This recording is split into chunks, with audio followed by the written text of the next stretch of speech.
I think Pete Hegseth is playing to an audience of one, which is the president. And I think he does do a very effective job at messaging to the president. Hey everybody, welcome back to Trailblaze. This is Jamal Simmons. I have with me really one of my very favorite people. Sabrina Singh is joining me. We worked together at the White House for a little bit, but then she went on to bigger and more important things at the Department of Defense, where you probably saw her, where she was one of the big chief spokespeople over at Department of Defense in the Biden administration. And now you'll see her on TV at CNN talking about global affairs. I want to welcome Sabrina to Trailblaze. Thanks for being here. Thank you for having me. It's nice to be on with you. I know we worked together in the White House, and it was a really fun time, and it's just nice to connect now after a while. Absolutely. Listen, so I have to ask you a question because we are at the anniversary of January 6th, and you were in the transition and getting ready to go into the White House during that time period. I just want to ask you what you think about this 5th year anniversary of such a tragic and momentous day. I think you sort of encapsulated it perfectly. It was such a tragic day. And I certainly remember where I was. And at the time, I was working for Vice President-elect Kamala Harris. And I was supposed to meet her later that day. And as you'll remember, she was at the DNC. Other staff that were part of the transition team were there with her. And of course, when there was that call that, you have to evacuate the building, of course, she left. And frankly, I remember, being part of the transition. One of the hardest parts was the Trump team would not allow us to transition because they did not want their election results certified. And it's such a tragedy. And looking back, I really can't believe it's been 5 years. Wow, I know, right? Right. Time has flown by, and it's also like, it's sad. And, I think this administration has done an incredible job of just like sort of spinning the events of what happened that day into something that it wasn't. I mean, it was an insurrection. So I think we have to remember that, but also take, lessons learned and move forward. And, we have been and heal as a country. Absolutely. Okay, so in terms of healing as a country and moving forward, while we may be healing, I think there are people in Venezuela right now who are trying to understand what really just happened. And I think there are a lot of people here in the United States trying to understand what really happened too. Like I said, you were at the Department of Defense, and you have been really steeped in America's national security and foreign policy for the last few years. Can you tell me your take on the Maduro capture and what it really means? Well, on the military operation itself, it was nothing short of remarkable or extraordinary by our men and women in uniform. I mean, an operation like that, we heard General Kane, the chairman of the Joint Chiefs, sort of lay that out at that Trump press conference over the weekend. What he laid out with 150 aircraft used, our special forces team on the ground, Delta Force, which, is a unit designed to limit collateral damage, and being able to extract Maduro and his wife and have no American casualties. I mean, that is nothing short of significant. And I think certainly our military, for their efforts, there really isn't another military in the world that could do an operation like that. So that does deserve, I think, some applause. I think now it's like the aftermath of that, which I think is what really your question is getting at, is what happens now. Yeah. And we've learned from Libya, Iraq, Afghanistan, regime change does not always yield the effects that you think it is. And you'll remember, I remember watching statues of Omar Gaddafi being toppled and Saddam Hussein being toppled and cheering. But there's a power vacuum that will be filled. And, Donald Trump says that the United States is running Venezuela effectively. What does that mean? Because if we are running Venezuela, then the question is, are we overseeing their courts? Are we going to be establishing an election process for the country? Are we going to be a local law enforcement on the ground as well as the military presence to secure some of the oil fields that Donald Trump wants to extract oil from? And I think Venezuela and the people there also have a say in the determination of their country's future. So I think there's a lot of unanswered questions for everyone. Of course, I think most importantly, what does this mean for American interests? And I don't know that we know the answers for all of that yet. Yeah, so there are reports now that the president talked to American oil companies before he talked to Congress, frankly, about what's going on. And I have been hearing for weeks beforehand that oil companies weren't really that interested in going to Venezuela. It's an expensive place to get in. You think about this from a project finance standpoint. You got to earn out what the investment is going to take to get oil out of the ground, secure the facilities in Venezuela. It could be decades before you could get that money back. I'm not sure a lot of companies were really that interested. But what do you take on this idea that the president was talking to companies before he was talking to Congress? I mean, I certainly know that if it had been our administration, I think there would be hearings already, calls for impeachment. That's completely unacceptable. I mean, that's not that's not how the government should operate.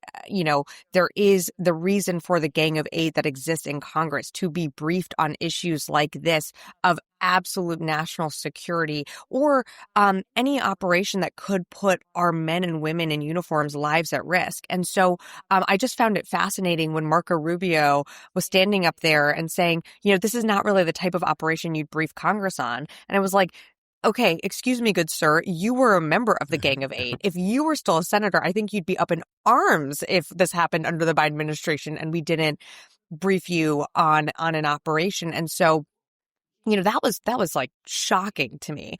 And JD Vance too. I mean, a member of the Senate, worked with, certainly his Republican colleagues for a while. I mean, it's such malpractice for this administration to not at least brief that small group of members just on before or right as the operation is about to happen, because they do have a right to know, and part of their role in Congress is to represent the people. Yeah. And we can have conversations after about an operation, about the legality, if we agree or disagree, but that's what the Gang of Eight is for. And what I also found pretty interesting, Jamal, is that, the Secretary Rubio, Secretary Hegseth, the president, they're like, well, this is a law enforcement, action. But then you didn't even brief the relevant committees there. So which is it? Well, what's funny is we talked about them running the country. When Donald Trump on the first day gave that press conference and said, we're going to be running the country, people have not really talked about the look on Marco Rubio's face at that moment. He shot his eyes over at Hegseth and the people on the other side of the stage with a stare that I know very vividly from being a staffer when your principal said something right. that is not in the briefing book. And you're trying to figure out, wait, what? And I think he also tried to, Rubio did that dance on the Sunday shows of trying to pull it back. He ain't for it. And then Trump just went back out in Air Force One and was like, nope, we're running it. And so I'm sure I'm sure many people are confused by what that means, because the reality is we're not in an Iraq situation right now, which is a good thing. But we don't have anyone on the ground, and we haven't had an embassy presence since 2019. So where would we even run the country out of? Exactly. So one thing about your old stomping grounds over at DOD, Pete Hegseth is being quoted by The Atlantic as talking about the president's foreign policy being fuck around and find out. Right. I mean, we have heard this from various people, this FAFO kind of philosophy. Is that real? Because I think Vladimir Putin is fucking around, and I think he has not found out yet in Ukraine how America is going to respond. Is this FAFO a real strategy or just talking points? I mean, is it a real strategy? I mean, I'd hope that's not, a policy being implemented by DOD that's just, 4 letters. Right. A doctrine. Right. A doctrine, right. I think when it comes to Pete Hegseth, I mean, he's someone that I think just likes to use sort of buzzy words, and the reality is that that job is such an incredibly serious job. I mean, you look at his predecessors that had the job before him. I mean, my boss, Secretary Austin, was a former 4-star general who commanded U.S. Central Command. I think Pete Hegseth is playing to an audience of one, which is the president. And I think he does do a very effective job at messaging to the president. So these sort of buzzy words and kind of leaning into this, of course, leaning into America first all the time, and like pleasing Donald Trump and the MAGA crowd, is really politicizing our military. And at the end of the day, will have such and is going to have such long-term effects down the road that it's going to be very hard, I think, for anyone who assumes that position next to kind of get back to an apolitical structure. So, it's concerning for sure. All right. So let me ask you one more question before we go. I'm not even going to ask you about whether or not, well, I should ask you, do you call it the Department of War, or are you still calling it? I do not, because it is the Secretary, it is the Department of Defense, congressionally mandated. And until that changes, it is the Department of Defense. All right. So let me ask you this. How is this going to be taken around the world? I mean, we hear the president now rattling the saber at Greenland. People, Denmark is a NATO country. I don't know if we're planning on doing some sort of military action against NATO, which seems to be against an alliance. The general terms of an alliance seem to dictate you don't attack each other.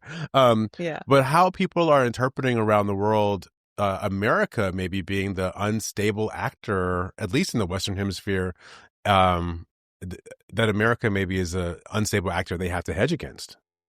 Well, there are a few things there.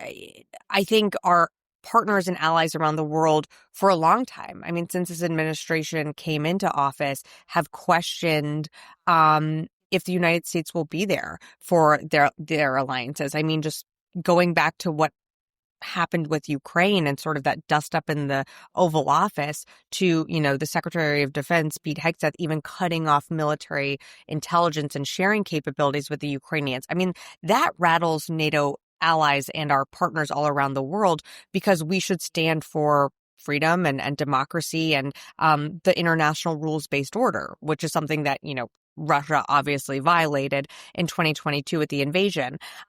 So looking at it today and with Venezuela, I mean, it's not like this administration is really hiding the ball on anything either. They were pretty clear. I mean, if you look at what Project 2025 was all about, I mean, they did want to carve up these spheres of influence and go back to this sort of looking inward, more isolationist position.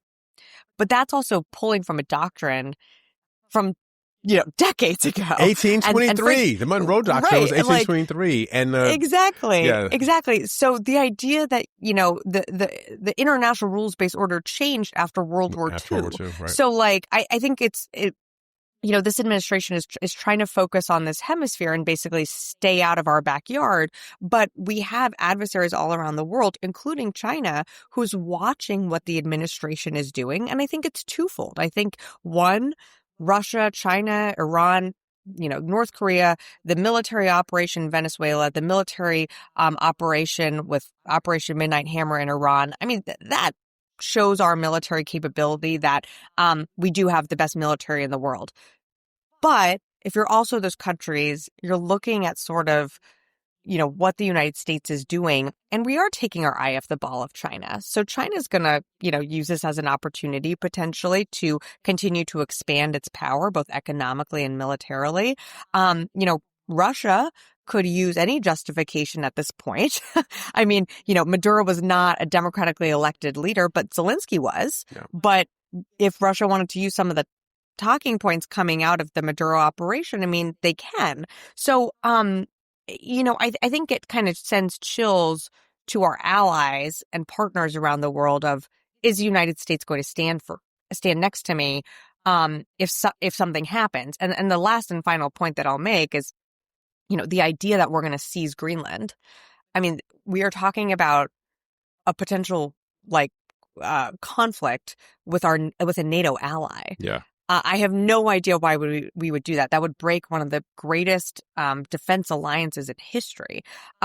So it's a lot of rhetoric that should be taken seriously. And it's also, I think, deeply concerning. So my theory about Greenland is that what Trump really wants is he wants more access to the minerals. I think he probably Absolutely. wants more access to listening posts in Greenland for what may come across the Arctic Circle in terms of China, Russia, any other adversaries who Yep. may be coming through. But that he's not happy with the terms of the deal. And so while Denmark may in fact be willing to help America out on some of these questions, he wants to soften them up before he sits down at the table. So he's got this hammer hanging over their head when he asks them for whatever he wants. I think it's negotiating. Well, let me just say this. I hope it's negotiating, because the idea of attacking a NATO ally seems like destabilizing in a way that we will spend decades trying to recover from. I totally agree. I hope this is, he does consider himself a great negotiator. I hope this is all just posturing, because I think there can be a deal that can be made here. But what does that deal look like? But like the idea that we're going to attack a NATO ally, I mean, I have no idea how that's America first in America's best interest. Oh, and by the way, you're going to expend resources off the coast of Venezuela. You're going to potentially go into Cuba, Colombia, take over Greenland. I mean, you tell me how that's lowering grocery prices here at home, helping people meet their healthcare premiums, lowering prices at, you name it. I don't think that's America first. So this is really the last question. No, it's okay. I got You've been a DOD. I think a lot of people ask me this question, and people wonder how the rank and file military is interpreting what they're seeing out of this administration.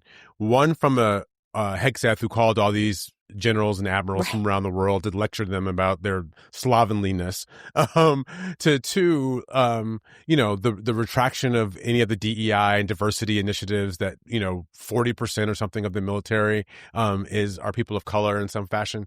How is it that you think people are interpreting this, and are they really, from the rank and file to the flag officers and the generals and admirals, how are they thinking about this from your perspective of having worked with these people every day? From the folks that I know well. I'm sorry. We didn't even talk about sending them into American cities. Right. The National Guard deployed into right, of course. Yes. I think this is a really hard moment for anyone in uniform right now, or even our civilian workforce that's at the department. I think, over time, administrations have politicized the military in ways. But this is to such an extreme. And the idea, I think everyone laughed privately behind Hegseth's back about the idea that you're going to lecture a bunch of, 4-star general and flag officers, just that entire group of people who have put their life on the line, who understand how to meet standards. And then also, Hegseth going after, we've seen a purge of women, very competent, women be purged from the ranks. It's going to have such an impact on the military going forward. And I don't think he cares. I think he has an idea of what in his mind, here's what a soldier should look like. And the reality is that, we need to keep bringing in people from all different backgrounds, from all across the country who reflect our country, because actually it's that type of diversity of just people that makes our military stronger. So, I think people internally are really concerned on the long-term impacts. Okay. I think that you're probably right. From what I know of dealing with folks in the military, they are incredibly diligent, incredibly loyal. They come from a variety of backgrounds. They're like the rest of us in a lot of ways, but with exceptional amount of, obviously service. And what's being asked of them at this moment is very contrary to why a lot of people joined up in the first place. So absolutely. And you sign up because you're putting your life on the line to defend the Constitution, to defend American interests. And this is a real test for our military and actually for the American people right now. It's a real test. Yeah. All right, Sabrina, thank you for joining us. I really appreciate it. Thank you for having me.